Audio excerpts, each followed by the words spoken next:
Hello, and welcome to episode 2 of Book Review. This week I'll be looking at Nordic Noir, in particular the latest offering from Nesbo entitled The Kingdom, and there'll also be a foray into Twitter for the latest book and author news.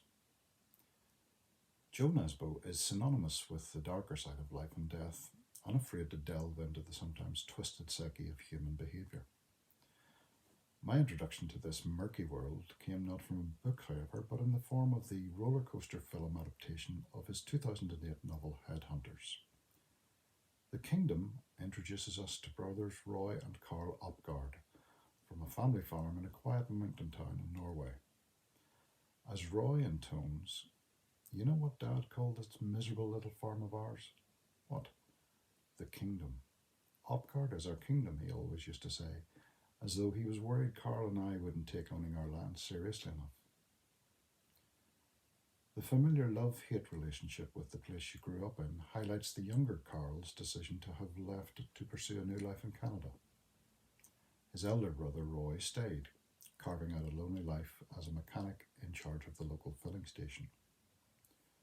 When Carl returns to present himself and his plans for a luxury hotel as the salvation of the town, old secrets begin to surface and puts in motion the series of grisly events which ensue. This is a well-crafted story of sibling bonds being tested to breaking point.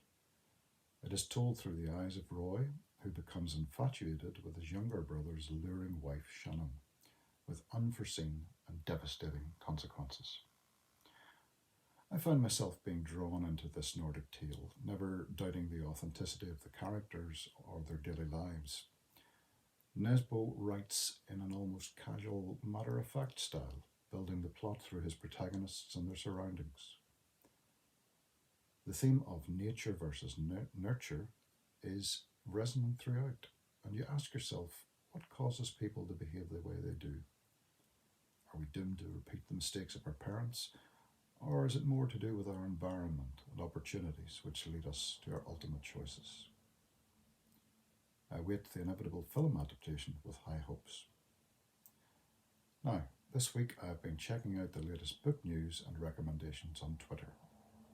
To bastardize Alan Bennett's The History Boys, literature is just one fucking thing after another, or at least that's the way it seems. As with anything, there is a need to be selective when choosing what to read, depending on tastes and preferences. Twitter is awash with authors shouting in a field, so to speak, but by and large they seem an encouraging bunch. The popular hashtag WritersLift is one way to create an online community of mutual encouragement in overcoming the doldrums of writer's block. Here then is this year's Baker's Dozen Booker Prize long list. I'll let it scroll in the subtitles rather than drone on, and once again, thank you for watching. I look forward to your company next time, and please like and subscribe below. As ever, support your local bookstore.